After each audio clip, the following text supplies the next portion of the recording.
What are you looking at? What's wrong with you? These are some mocks. We're doing a different mock. We're doing a mock draft startup in Dynasty. Producer, hit that button.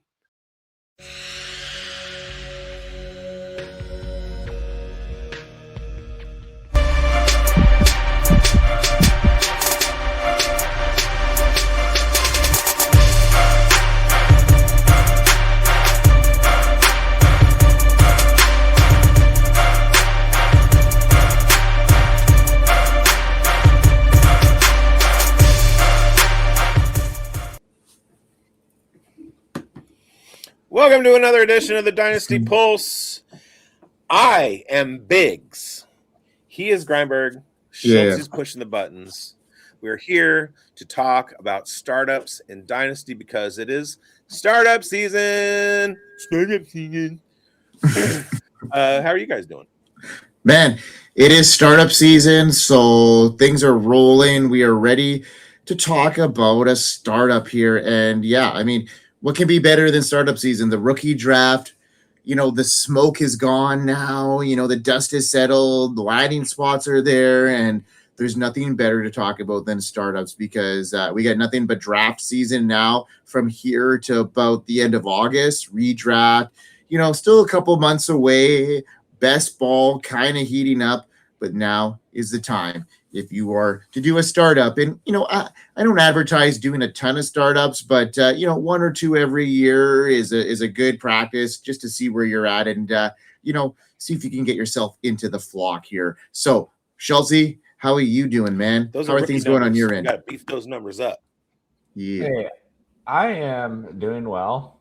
And I just want to say that with all this alien disclosure happening, I think our time is coming. We may hit extraterrestrial radio soon enough.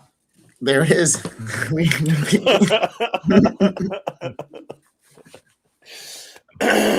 Couldn't have said it better myself now. Big's going. I apologize because I didn't say 105.1 FSAN terrestrial radio and set you up for that. So there it is. Yeah. Well, we're here. We are here, and FSAN is here, and we are here to stay. And let's talk about this rookie draft. And we're past it. Let's do our startup. So let's bring up that sleeper board there, Schultzy. You're sitting at the 101. Pretty good spot to be in, if you ask me, in a startup. But this one here is a third round reversal. So you jacked up about your spot. You were able to pick that one right out of the gate here, being one of the first people in the draft room. So why did you pick the 101? Obviously, we're not trading out. Picks aren't flying off the board here, so there's not a huge value here. So what's your strategy headed into this? Oh, for why I picked 101? Yeah. It's very simple. The two of you were on the opposite end of the board. There it is. Well, Bigz, you got mad at me when you saw that I'd already picked the 112. So what's your thoughts on the 111? And how come you were upset with me for picking the 112? Why do you like that spot so I wanted to do the Genty Love double tap. Oh, yes. That is the key note here because shout out to Schultzy for dropping that in the last startup that we did. And I wanted to do it. And because I think it's fantastic. It's the best thing about 2026 is being able to double tap that at the end of round one and beginning of round two. And so I wanted to do it, but then all of a sudden I go to the thing and Mike has the 112 and I know he wanted to do it. So Ash and Genty is going to me. You're not getting it. You can figure something else out.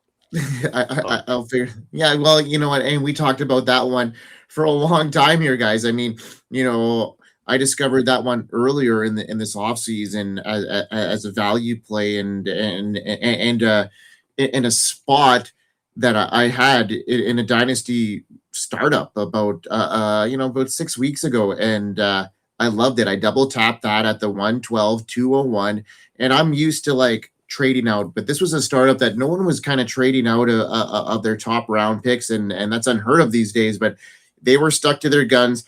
And then I was able to hit that double tap there and then thinking that, now I'm in position here to go either way. I could be a contender the productive struggle method there, because you got two solid, foundational pieces to your roster right out of the gate here at running back. And, running back is the new wide receiver now in Dynasty. Things are coming back, and I'm excited to see how both of these Jeremiah Love, Ashton Genty double tap happen. So let's go. Well, one of the things is that in good Dynasty leagues, when they start up, draft slots are randomly assigned. You don't get to pick your draft slot, right? So, or you'll have like a draft slot draft where they randomly assign and then you get to pick. So if you get to pick, go for that 112 and grab those two guys. If that isn't an opportunity for you, then this tells us that at the end of round one, you are not going to be able to have one of those two guys wrap around if you have like an early second round pick, right? So if you have like I'm in the situation where I'm in the 111 and then I have the 2-2, I know I'm not going to be able to get both of those guys. So I have to take one of them at the 111 and then roll the dice on the 2-2. If I'm at like the 1-9 and 2-4, same thing. If I want a top level running back and I'm on that back second half of the draft, I have to take one in the first round, period, because I'm not getting the other one when we wrap. And that's totally fair. All right. Well, without further ado, we are going to get this party started here, and I'm just going to let the crowd know, and I'm going to hit that button right now. Now, Schultzy, we have a 2-minute timer, and I hit it without actually, making that noise. So I did a good job there. I muted all the. Whoopsies. Good job, Mike. Oh, but Schultzy didn't, so he is the guy. Yeah, and then I hit us at the horrible bright screen for a second. Just poor display all around. But we're gonna take Josh Allen. There it is, Josh Allen at the 101. Pretty chalk, and Bijan Robinson coming out of the gate here. He's been a guy that has been steaming up in Dynasty startups. Going in this range, really pretty much ahead of the wide receivers, which, to me, unless you're really, in this spot here, I'd prefer to take one of the wide receivers. I like the upside of the Bijan, maybe at the 105, 106, I'd be willing to take him there. At the 112, 111, I see the guys like Genty and Love being able to be around there, and they're the next coming of those guys, in my professional opinion here. So yeah, I'm waiting on Bijan there, even though he's a generational guy. He's 2 years in, but that's a heavy price to pay with a guy that might have a little bit more, less of a standing long-term, dynasty asset wise, where these wide receivers tend to stay around longer. But if you don't take him, your next pick is the 211. How many running backs are there? Well, fair. I mean, there's I bet you Hampton's still around there. I bet you there's guys like HN potentially being around there as well. So considering where you're at, I mean, obviously May, if you like his situation, certainly a guy willing to be in the 102 range. I'm never in that position, to be honest with you, because there's so much variables there, so I like to trade out of that spot in the most part. So I like this start here. Going Jeremiah Love, Amon-Ra St. Brown. I think there's some value here. Long-term assessment. Amon-Ra over Justin Jefferson. What are your guys' thoughts on that? Bigz, you go McBride. But Amon-Ra over Jefferson, are you on that train right now? I think I am. We look at what Kyler Murray does to wide receivers, and the fact that Jefferson still doesn't have a rapport with JJ. So, yeah, I'm all in on Amon-Ra at that spot over JJ. Love it. All right. So, Schultzy, you've got a pick here. You know what I mean? Coming up here at the 212. You're sitting at a pick at the 212, and then you don't see a pick for another 12. So you got Josh Allen, probably a staple. Are you considering another quarterback here, or are you like not that type of build at this stage, knowing that Josh Allen is the staple of your team, and you're not going to need to probably draft another quarterback for a while, knowing that he could kind of anchor your team for years to come? Yeah, it kind of depends on what's sitting on the board at the moment. I definitely want to get a running back. We hinted at that a little bit. Getting that workhorse guy, I think, is very critical at this stage in 2026 fantasy football. So I definitely want to lock one of those guys down, probably between Hampton and JT. I don't want to take Cook since I took Allen. So we'll see where the dice roll here. So I'll get one of the running backs.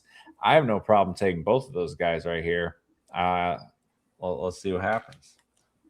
So I mean, and that said, like, to me, I was very, very on the verge of double tapping running back there at my 112, 211, 201. But Bigz came in and took Genty from me, which I knew he was going to. But I was really considering Achane with the new deal, his situation there. I love what's happening there. I'm surprised he lasted all the way to the 208. When you think of it here, that start at JSN, Devon Achane, I'm worried about that team already out of the gate here. Bigz, what's your thoughts on that start? On yours? No, the Achane JSN slide. Oh, yeah, that's pretty good. I was planning on double tapping there, and I didn't. Oopsies. You were asking a question as I was every time making picks and stuff. What'd you say, Schultzy? I said I was planning on double tapping running back there, and then I just forgot that it was get a double tap. Yeah. I did that a couple of times ago. Yeah, exactly. That's the thing here in a startup, right? Some of these leagues now are moving towards not doing the third round reversal, where that was kind of the hot thing over the years. So that's a big play here. It should be the standard. Don't join a league that doesn't have a third round reversal. You don't think so, hey? That's no. It evens out the draft capital spent, and like it's a necessary evil. The evil is necessary. Yeah, I mean, how about this Puka Drake Olave start? You like that, Bigz? No. I'm just saying, how about it? It's a thing. What don't you like about it? I mean, I'm not I understand Puka's production, but I'm not a huge fan of him in general, so I don't have a lot of shares. He does have injury history. Then you have Drake London, and we're counting on Michael Penix for a full season. I like Olave. I think that's a fantastic value at wide receiver 3, but I just don't like the two guys that he took ahead of him. Oh, I'm a huge. I might have gone Lamb. I might have gone Neighbors Lamb Olave. Oh no, I'm big Puka guy still. I think that outside of maybe his quarterback situation in a year or two from now, I think might be a question mark. But obviously, the Rams invested in Ty Simpson, so Puka is incredible. They obviously didn't put anything around him. There was rumors that they were going to go after Mekhi Lemon, so. For me, Puka is a monster value here at the 107, and I think that so far is a pick of the first round in my opinion, because he's my wide receiver 1 right now in Dynasty, and he went behind all 3 of those guys, which maybe Chase and Puka have very similar outtakes, and you can say that, the outlook for Burrow is going to be there with Chase long term. JSN, he just lost Clint Kubiak, and that's a big factor for me. We don't know where that offense is headed next year. I'm really high on the Raiders this year because of Clint Kubiak, so I'm a little bit worried about the descent of JSN, seeing if he can put up those numbers with Neighbors potentially putting up a full season here.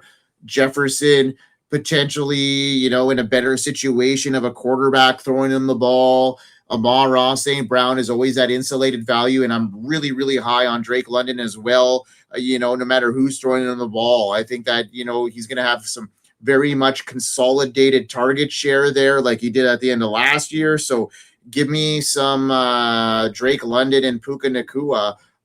So I'm pretty high on those guys. So sorry to say that, Biggs. Maybe that ruffles your feathers a little bit here. It doesn't ruffle my feathers. I just like Neighbors more than Nacua, and I like Lamb more than London. That's all. It's not a big deal. I'm ruffling your feathers, and that's A-okay. You're not. You're good. Oh, I love it. This is hilarious. All right. So we're at my stage here, and I've got a pretty important decision here. I'm going to do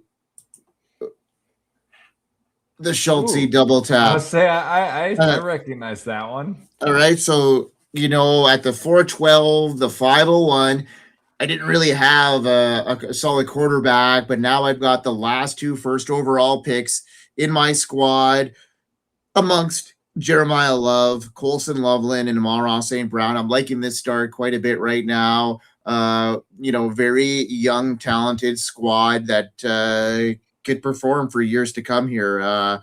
Let's see how the next half plays out. Now, Biggs, got a question here for you about Harold Fannin, because he's a guy that I faded since the draft, knowing the situation at quarterback, obviously the talent they brought in at wide receiver, getting a couple, talents there, a first-round talent, a second-round talent, and Denzel Boston, who you were really high on, and then Omar Cooper, who was my guy there.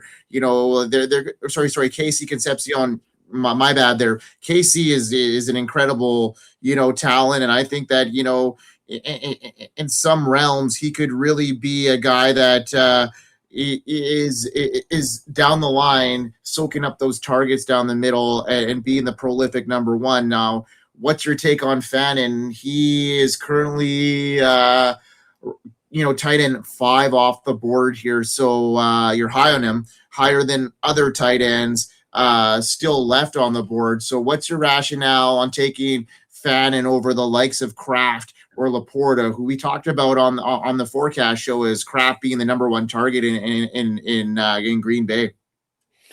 I love Harold Fannin's talent, and I'm banking on Deshaun Watson and Taylor Green being able to get him the ball. That's it. So you're banking on Taylor Green starting at some point this year. I think if it's not Deshaun Washington, it's going to be Taylor Green. Okay. All right. So that's just, so you're pretty confident in that, and obviously with the tight end premium style, you're very much focused on that, from what I gather, from the intel I've taken from your drafts over the years, especially in these startup builds. Especially when push comes to the shove and the trades start happening and they start flowing in there. That's kind of a strategy that I've known you to take. Explain that strategy to me. So you if there's a premium, say you're in a league that has points per carry on running backs, most are PPR, but sometimes you get into the tight end premiums, and you always want to count on that position because those premiums will help you in your flex spots.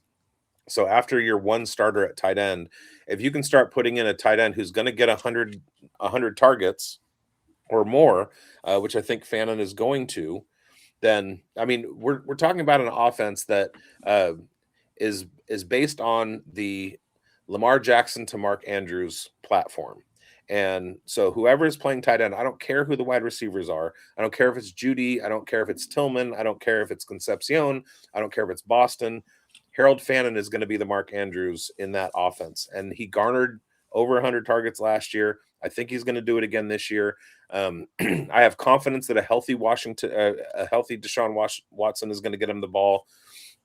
If it's not Watson, I have zero faith that Dylan Gabriel or Shedeur Sanders are going to win that job over Taylor Green, just because of the other dynamics that he brings to the show, on top of the fact that Monken went out and drafted Taylor Green, and he had no part in the acquiring of Dylan Gabriel or Shedeur Sanders. So he had 3 quarterbacks in the room already, and he still drafted Taylor Green. I think that speaks a lot to what Monken thinks of Green. So in that situation, I think Fannin can have another really big year. He could see a sophomore slump like we saw from Brock Bowers and Sam Laporta. But, I'm willing to take the chance, especially with the tight end premium. I like the take. I like the breakdown, and makes me a little bit more optimistic about my Harold Fannin shares. And, we're going to talk about another tight end down the line here, because once he goes off the board, I really want to get your breakdown on him. So I won't take the cat out of the bag just yet for you, Bigz, but be loaded for another tight end take that I want to hear about.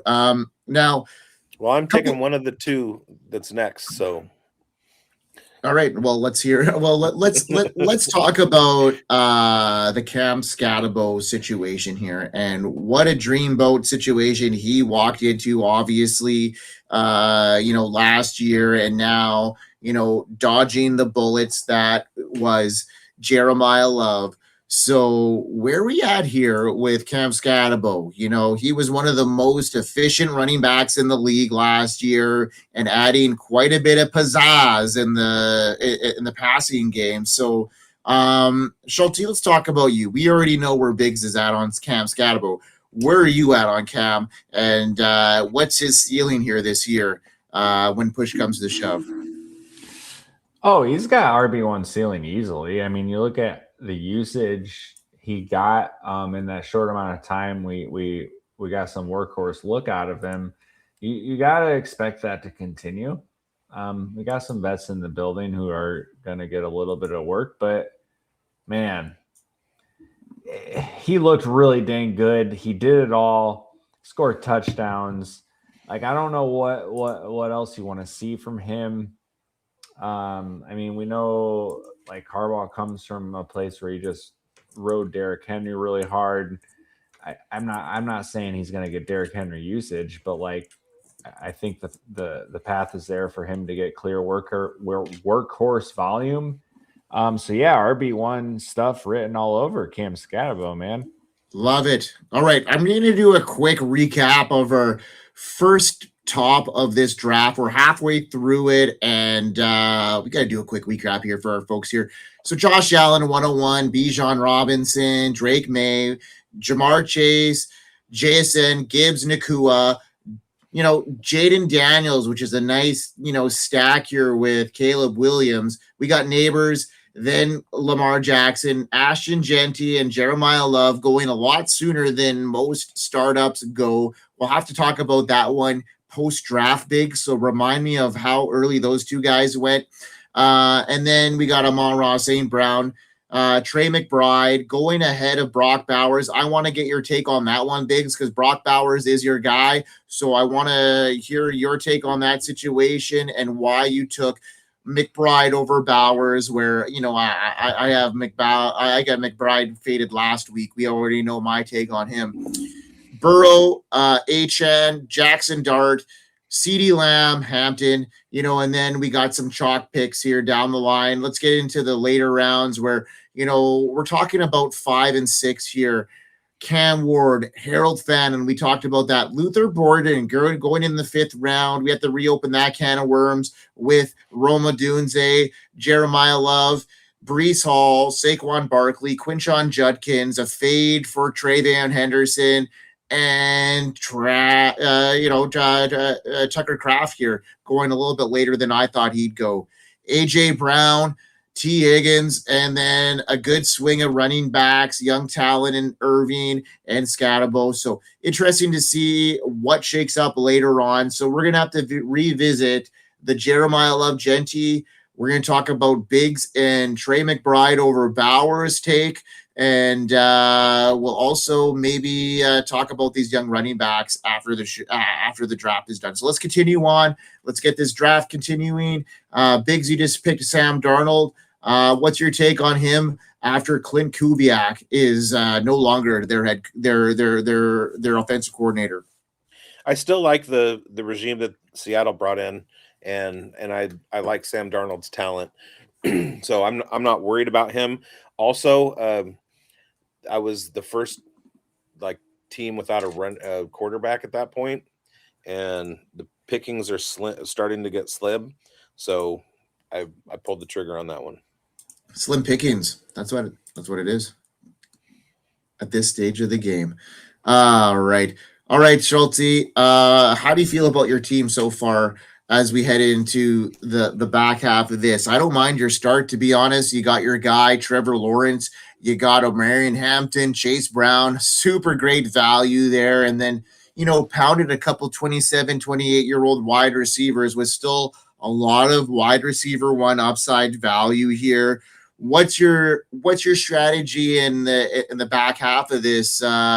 Obviously, you're looking for a tight end here soon. I see, Rondé Gadsden, Kenyon Sadiq still on the board. Dalton Kincaid also around there. So are you looking at tight end? You're going to let it slip a little bit longer here, or are we looking at something different up your wheelhouse? I will likely wait one more turn on tight end. So one more roundabout, if you will. Yeah. Yes. So I did the double quarterback, double running back start. I went to go take Chase Brown. My thought process there was obviously I don't get to pick for a while again. And I was looking, and it's just like, man, I talked about hitting those workhorse running backs earlier. And that's, I think, with where the NFL is moving, teams are loading up with tight ends, 12, 13 personnel.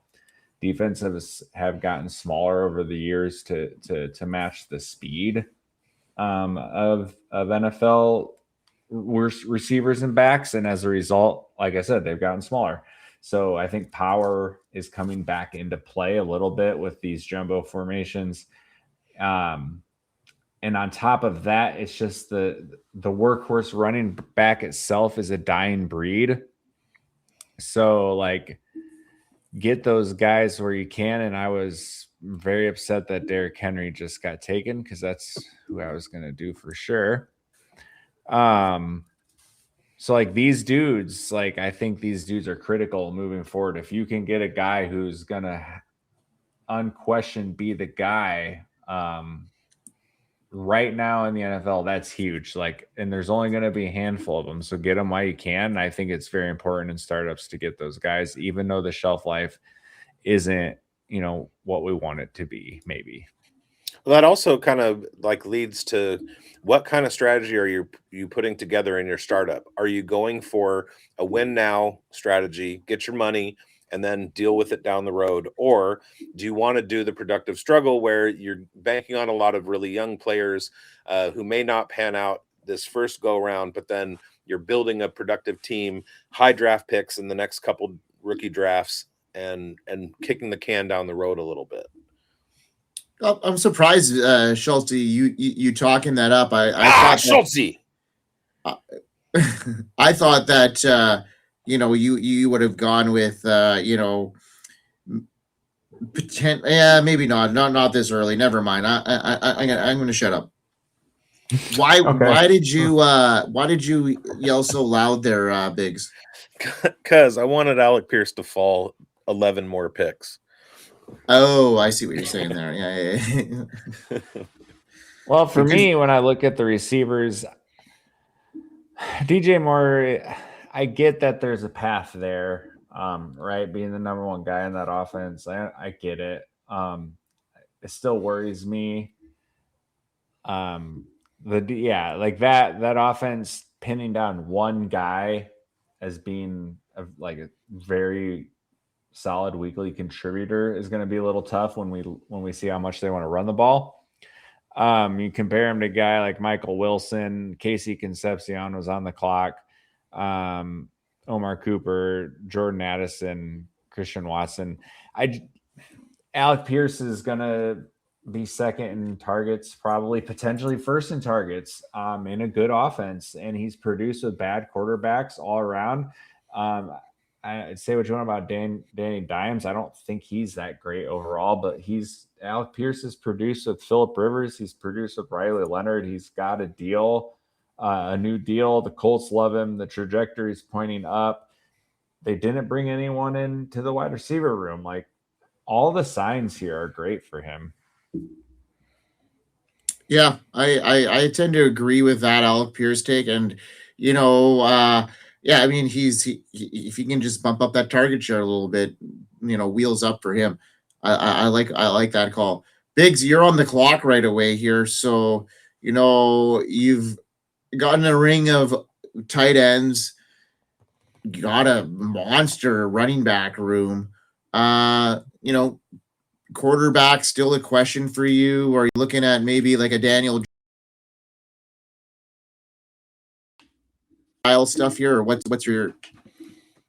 We all just got kicked off. Yeah, but we're back. We're still back. We're back. I mean, so what's your take here on your next spot here? Like you've got a decision to make here at quarterback. Are you gonna? I'm in a corner. Don't put baby in a corner. Do not put baby in a corner. All right.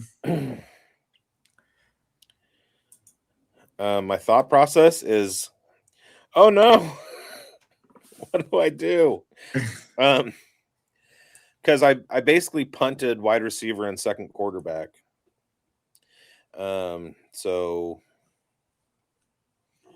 where'd he go?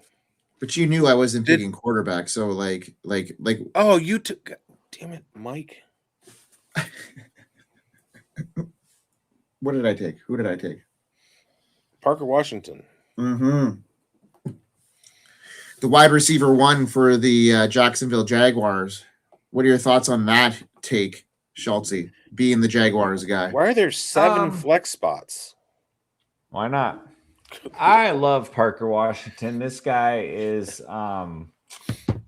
he's just a really hardworking player. There's, like, we talk about this a lot. He's just a good football player, and it worked its way on the field eventually. Like, it started off with some special team stuff. He's got some return juice.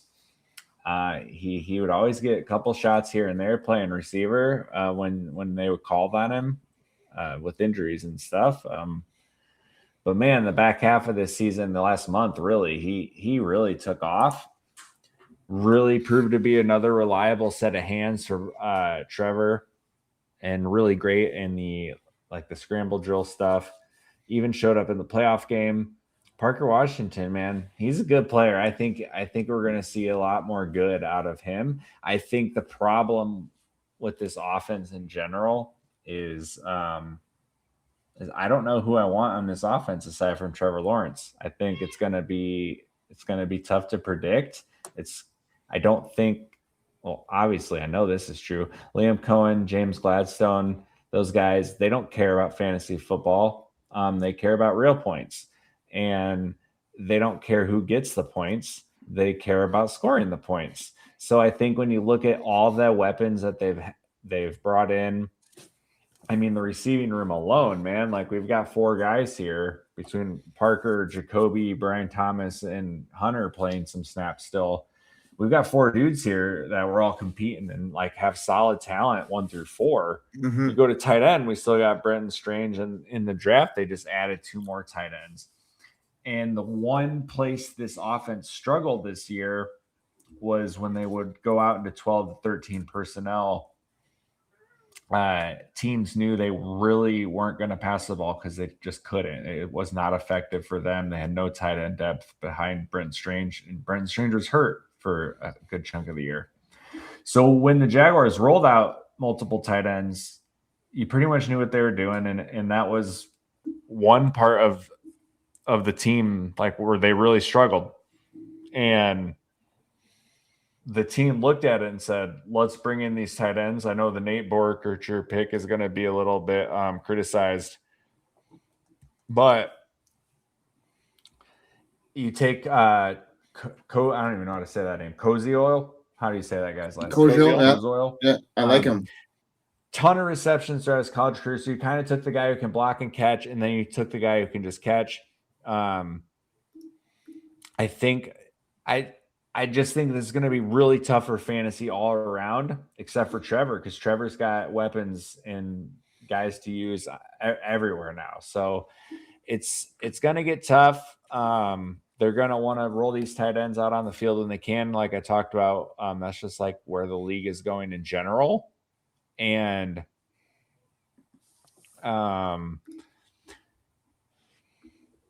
even when you don't have those tight ends on the field or running 3 out there, we've got 4 guys capable. So it's just going to be really tough, like I said, to predict week to week. And the real winner is Trevor Lawrence, man. Yeah, then that's fair. I mean, and when you're bringing Travis Hunter, who played that role predominantly, and there's rumors of him going to the primarily defensive role, but it's here to be said. I mean, he was the 3rd overall pick, if I'm not mistaken, right, Schultzy? And they're going to want to second, exactly. So second, yeah, that's what I'm thinking here is like they're going to need to play him on both sides, and that's his natural position as an offensive player. So I do like my Parker Washington, but I'm a little bit tempering my expectations here too a bit. So I like the take here. Now, Bigz, haven't heard your voice in a little while.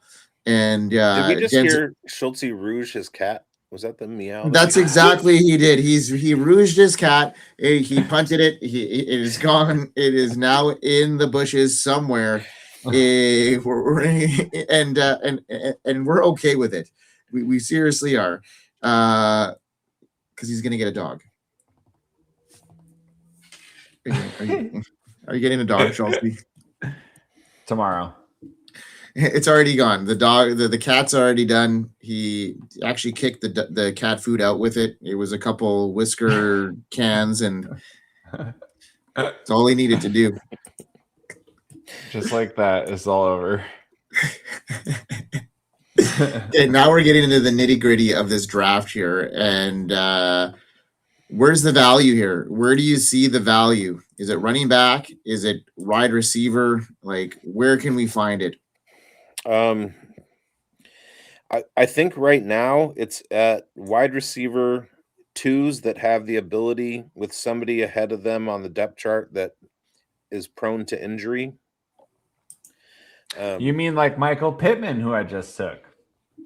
Yeah. So if my DK Metcalf fails, then Michael Pittman's going to step in. If my Nico Collins fails, then Jaden Higgins is right there. So I think that's what we're looking at.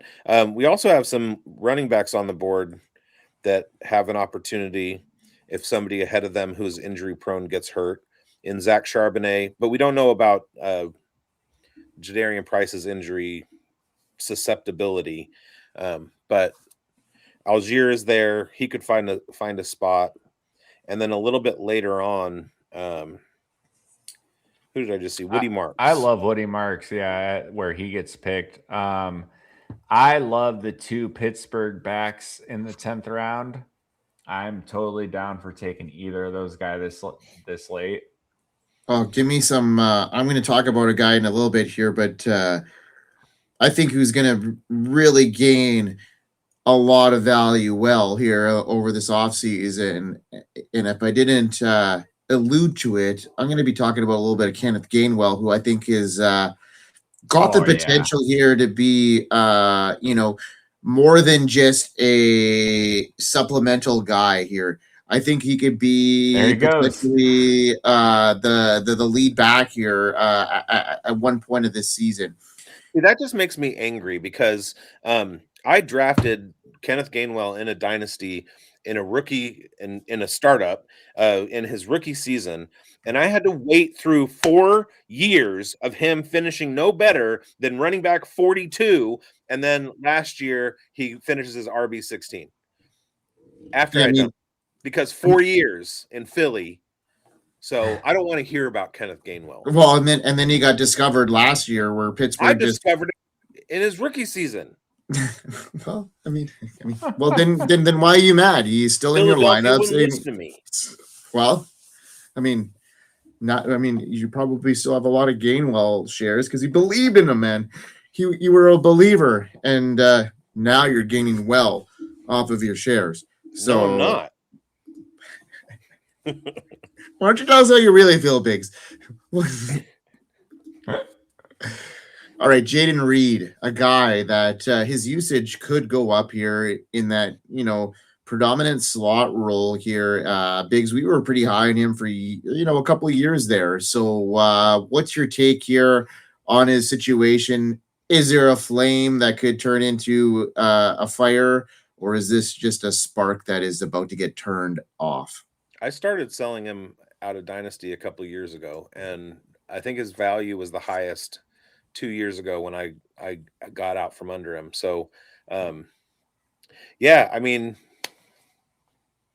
there's potential there, but the way that Green Bay has traditionally run their wide receiver room, there's not one person that you can count on. And me saying that after drafting Matthew Golden, but Matthew Golden being the one person that they've invested first round draft capital on ever. So, I don't know. The potential is there for Reed. Jordan Love is a capable, highly productive quarterback. And at this point in the draft, it's worth a shot.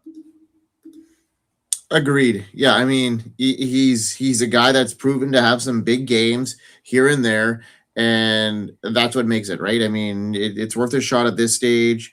Schultzy, Woody Marks slipped to you big time there. And we talked about him on the forecast being a very good complementary role to one David Montgomery, who we think is going to have a really big season here in 2026. And I think this just really opens up the bag for Woody to really play the game that he likes to play. A good pass catcher out of the backfield, not so, big. So, the in between the tackles work won't be needing to be relied on as much now. So I like this spot for Woody Marks, and I really, really like this value in a team that could be just pounding the ball in garbage time and dumping off on third down. And Woody Marks could just really, chew up some garbage time stuff on a team that really is going to be forward running the ball based off their defense being in very much, in control of games. With the additions they made this offseason and how formidable that defense already was. I'm really worried about playing the Houston Texans at any stage of this season as a Kansas City Chiefs fan. So looking forward to seeing what your take here is on Woody Marks after the great value, in my opinion. Yeah, and let me first say, after my whole Jaguars spiel, I just took Jacoby Myers. I will say, whoever's the fourth receiver off the board for the Jaguars is good value. Like, that's worth a stab, and I'm cool taking that. Woody Marks. So this dude caught I want to say he caught more than 250 balls in college. Okay. The receiving chops are there. You're looking at some standalone value with a healthy David Montgomery. But if David Montgomery goes down, who else is there, man? Like, this is to the moon for Woody Marks if we get a Montgomery injury. And like I said, I believe there's standalone value here with some change of pace carries and some reception work, that taking him in the 12th round here at a startup is a big time win. Love it, Bigz. Now you're on the clock here, and interesting take on your build here. You went a lot of variable wide receivers, you know what I mean? You're near the end goal there. Metcalf, Evans, some of the guys on their age pinnacle, but, a Jaden Higgins who could really emerge this year. Oh, and then McMillan, I like that stab, but I'm going to go with a couple upside running backs here.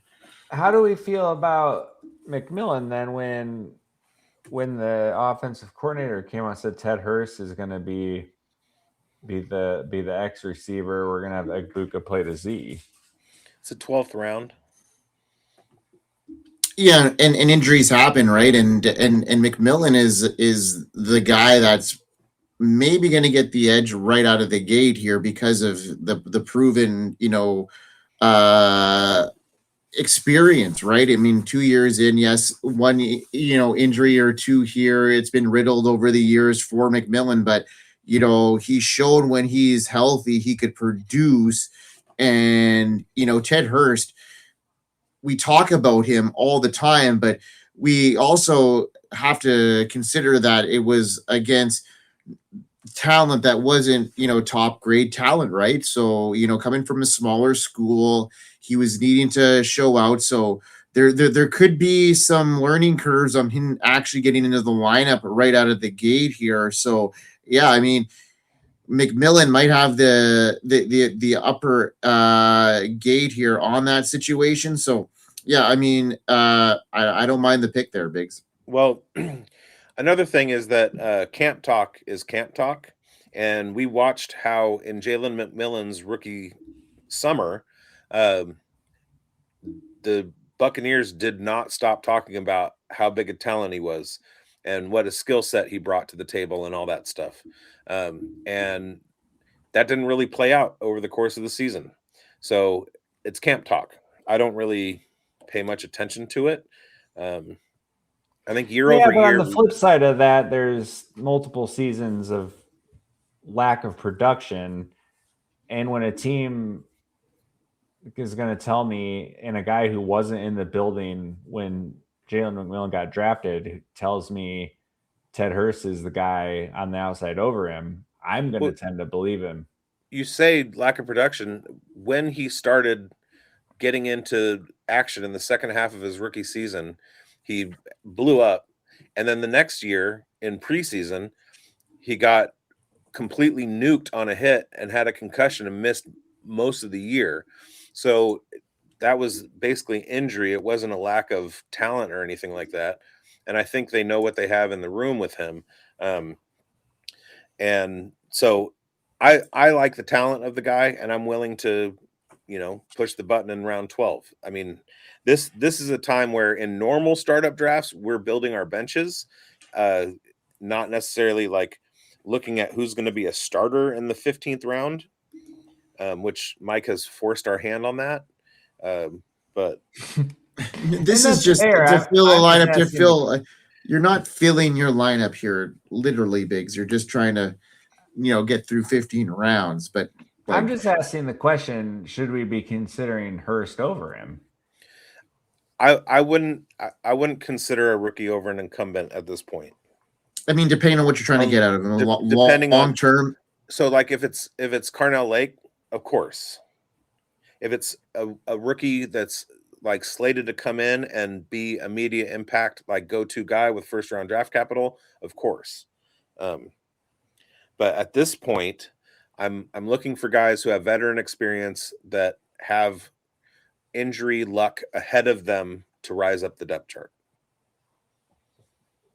I don't see a fault in that. For me, my big concern is Zach Robinson, who had nothing to do with bringing Jalen McMillan into Tampa Bay and has a hand in bringing Ted Hurst onto the team, is already talking about replacing McMillan. Right. And we talk about that all the time, where we're like regime change. We talked about it on the forecast where I was talking about Taylon Green over Dylan Gabriel and Shedeur Sanders. Like those two guys are not Munkin's guy, but Taylon Green definitely is. And I get that, like, but there is like some stability at the wide receiver or running back position in the depth chart, where at backup quarterback, we may be talking about two different things. Yeah, that's fair. All right, Biggs, you're going to be up here soon. And, Jacoby Brissett, Sam Darnold, is that your starting quarterback crew? So what's your thoughts here on it was either Brissett or Geno Smith, my friend. And I went with Brissett. But I do want to talk about this next pick that I'm going to make, because this guy has kind of fallen off. We're talking about the 14th round, And yes, the quarterback situation in Minnesota isn't that great, but remember what Kyler Murray was able to do with Trey McBride. So in a tight end premium league with a guy who traditionally has been a top 10 tight end in round 14, give me all the TJ Hockenson. All of it. That's fair. Yeah, no, I think it's a great call. He was on my board as well. He was on my board earlier, but I just decided not to go that route. I think I probably would have taken him a bit. He was between Stowers and Hockenson, and I just thought the youth there was the right call. So that was the route I went on that one. And he slid quite a bit down the board there since then. So yeah, good value there, Bigz. And then you're going to pick here, but my last pick, we're talking about tight end premium again, and there is some serious injury concern with George Kittle, and Jake Tongas could very well be the starting tight end for the San Francisco 49ers heading into week 1, and I love that pick here too. Great value. I've got a guy left that I hope I get that I think has some good potential, still untapped. All right. I pounded the running back board here with a bunch of dart throws with Nick Singleton, Jonathan Brooks, Keaton Mitchell, and Katron Allen as my last 4 picks. Yeah, I mean, all of those guys have got some opportunity here to have an opportunity this year, right? So might as well use that opportunity to take a couple dart throws, and all it takes is an injury, and one of those guys is just rocking it. And as we've talked about before in previous episodes, especially when we've been talking with Bradley Stalder, running back, those guys, there's positional fluidity with running back roles. So the 2 most important positional picks that you can make in dynasty startups are quarterbacks, because they hold their value the longest, and running backs because their opportunities come and that value kind of stays. So load up on young running backs in your draft and stash them, because a lot of times they're an injury away from starting. And that's that's kind of the formula that I've been kind of rocking over the last little while here over the years, is just kind of getting that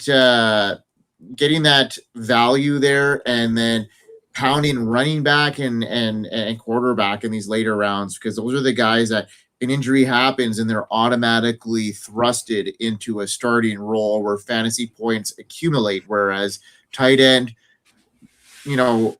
receiver, it just doesn't, it isn't as cut and dry, if you will. So yeah, I like the take there, Bigz, quite a bit. Where are you going with this, Schultzy? Well, I've got one running back, one receiver I really want. And if the running back lasts, that's where I'm going. You can tell us. Well, you're right, I can. Talk about your running back. Talk about him, because it's doubtful. It's 15th round, and we've got a guy on the board who I think is going to be an early down. Chris Rodriguez. Goal line running back on an offense that scored damn near 30 points a game last year. What are we doing here, man? Yeah, fire me up, Chris Rodriguez, all dang day. I knew it. It was foreshadowing in your just it just is like, coming from I wouldn't be so high on Chris Rodriguez if it wasn't for you, Schultzy. So maybe your homerism might be wearing off a bit. So I may have to temper my expectations on this here.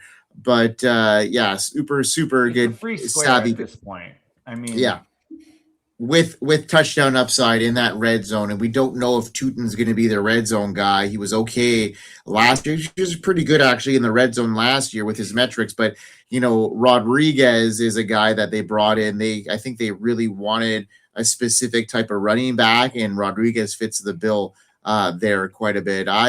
Interesting to hear what your guys' take on Dejon Stribling going at the 5'10" in an offense that could potentially be, game changing for a wide receiver. He's a great blocker. He's going to be able to take on that Jawan Jennings role and an injury were to happen to an aging Mike Evans, there's a lot of temperamented, volume here that could be going his way if everything plays out and you can stay healthy. So, we had Kevin Coleman on a couple of weeks ago talking about Stribling after the draft capital. Dust is settled. Biggs, what's your take? You said Stribling went at the 5-12? 15. Sorry, 15-10. Oh, okay. Oh, that's super value. Yeah. Like, I'm not a huge dribbling guy, but I mean, with the path he's got on the offense he's on, that's worth a 15th round pick. Yeah, Mike Evans hamstring pull, and there's Stribling's career. Look, Love it. Mike hamstring's gonna pull. He's Mike hamstring. I call him Mike Evans. Mike hamstring. He's gonna pull his hamstring walking into the facility next to that electromagnetic field, man. Eating dinner.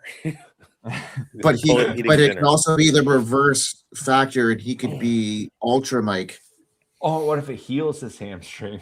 Yes, exactly. And he turns into super hamstring Mike, and you never know. Things could rock out. Guys, what a great mock draft we did. 55 minutes in. Let's do a quick recap of it all. Any teams, Biggs, you think would be a contender right out of the gate? What's your favorite draft and why? I'm not looking at all that. That's 15 rounds of like just noise in my eyes. I love my team. He loves his team. Of course. So he does. This you were talking about the JSN HN team. This was off to a pretty good start until they took Bryce Young. Yeah. Getting Bryce Young as your QB2 if you're punting QB and you end up with Bryce Young, like, I'm out on that team. They also took George Kittle and Shedeur Sanders. So all right, let me assess the board here. Which team do I like? It's Joe Frick, man. Look at this. It's him. That's for me, it's Joe. For you, it's Joe Frick with the neighbors, Bowers, Taylor, Wilson, Love, Mayfield, Kyron, DJ Moore. Pretty solid all-around team there for sure. Got some guys that you can plug and play anywhere down the board. Jordan Addison, Chris Godwin, Jeremy Bernard, all guys that you'll probably be able to play this year. He's got a lot of staples there and a pretty solid up and down crew there. Yeah, I like that squad. But he drafted Tua as a backup. Like, he's got starting spots missing. What are we doing here? I don't know. I think I like that team too. Biggs, who's your overall winner here before we wrap her up? Okay, so you're the overall. Of course. I really like Goyati's team outside of his, wide receiver depth. I think maybe Tootin could have been turned into, maybe an Alec Pierce there quite easily, and I'd be a lot happier with his team with a bunch of youngster running backs. But honestly, I have to go with my Schultzy boy there with Joe Frick being the strongest team outside of mine. So I'm going with Sam Darnold and Jacoby Brissett, two veteran quarterbacks that have the potential to have seasons just about as good as they did last year in the quarterback 12 to 16 range. Okay. That's both of them starting. But because I waited on that value with Brissett, I was able to get Ashton Genty, Christian McCaffrey, who absolutely blew everything away last year and has a path to RB1. Then Nico Collins, DK Metcalf, and Mike Evans as my starting wide receivers, all of whom are wide receiver 1 candidates on their team. Trey McBride is my starting tight end. Harold Fannin, Sam Laporta, TJ Hockenson, and Jake Tungus at tight end in a tight end premium in my flex spots. Jalen McMillan, who I like the talent. Matthew Golden, who has a path to wide receiver 1, and Jaden Higgins. There's no way anybody beat me. It is.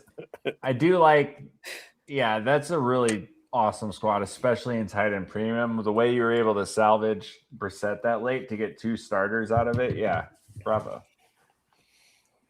And I didn't have to push the button on Geno Smith. And you didn't. All right, folks, let's bring us beautiful Bigz back up on the screen here, Schultzy. Maybe get our overlay back on so we look a little bit cooler than normal. We are all figure that one out. There we go. Now we're all back. All right. Got a lot going on the network. A huge announcement coming up in the next week or so with lots happening down the stream here.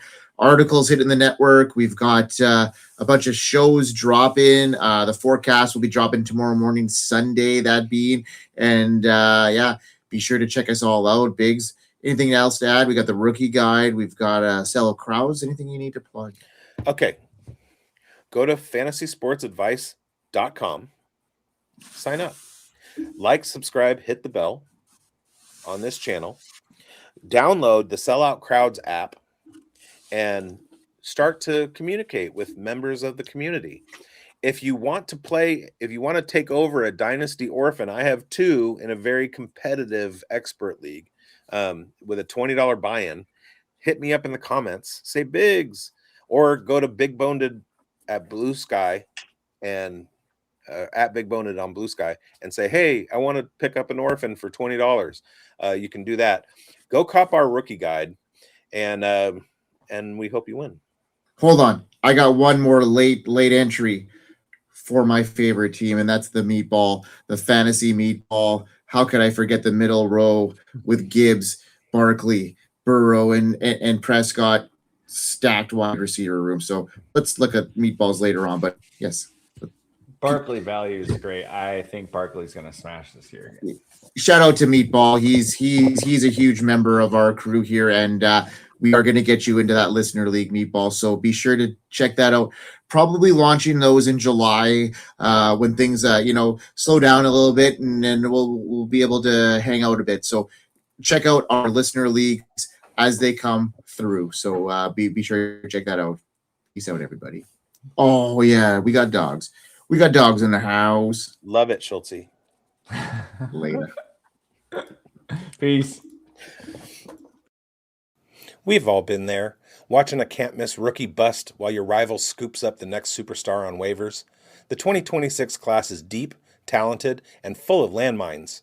Do you know who's actually worth the 101? Stop guessing, start scouting.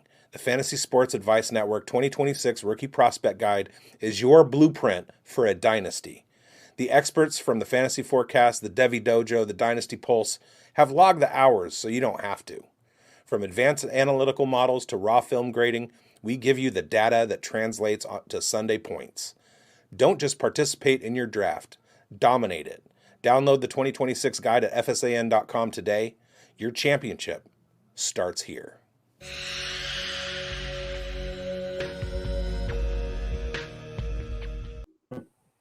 Watch guys.